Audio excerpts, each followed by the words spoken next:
CGI ने लगाई SBI की क्लास। सुप्रीम कोर्ट एसबीआई पर दिखा नाराज। चुनावी चंदा किसके लिए फंदा। एसबीआई को चाहिए समय तो सीजीआई ने पूछ लिया वजह।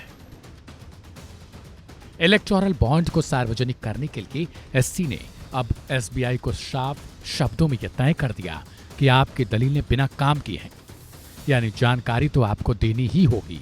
इसके साथ ही supreme court chief justice of India ने एसबीआई की कैसे क्लास लगा दी, ये जानना बेहद रोचक है।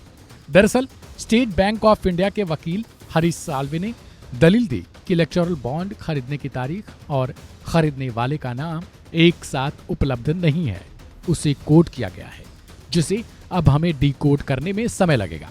चीफ जस्टिस ऑफ इंडिया ने कहा कि आपके एप्लीकेशन में ही कहा गया है कि डोनर्स का डिटेल सील्ड कवर में संबंधित ब्रांच में रखा गया था और सभी sealed cover Mumbai main branch में भेज दिया गया है। जस्टिस संजीव खन्ना ने पूछ लिया कि मिस्टर सॉल्वे, केवल सील्ड कवर को खोलना है तो दिक्कत कहां है।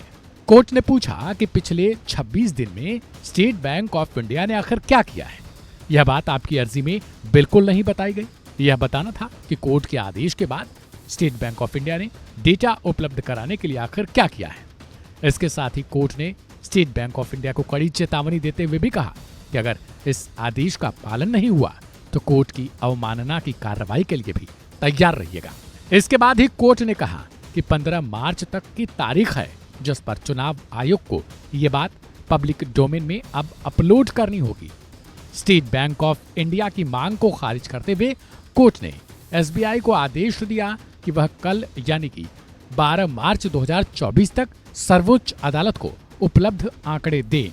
इसके साथ ही कोर्ट ने यह साफ कर दिया कि चुनाव आयोग 15 मार्च तक ही उसे प्रकाशित भी कर दे।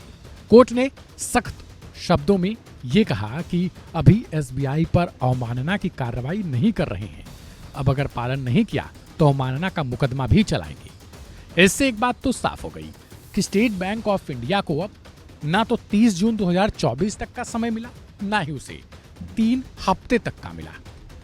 State bank of India CGI के पास और सुप्रीम कोर्ट के पास यह अर्जी लेकर गया था कि उसे समय चाहिए, लेकिन कोर्ट ने उस अर्जी को ही खारिज कर दिया और यह कह दिया कि आप जो समय मांग रहे हैं वो बिना काम की वजह बताकर मांग रहे हैं, लिहाजा अब आपको कल ही ये डाटा मेरे साथ यानी सुप्रीम कोर्ट में साझा करना होगा, जिसके बाद ये डाटा ईसीआई यानी इलेक्शन कमीशन ऑफ इंडिया को भी पब्लिक डोमेन में देना होगा, जिसके साथ ही आम लोग भी ये जान सके कि आखिर किस पार्टी को किन लोगों ने फंडिंग की है।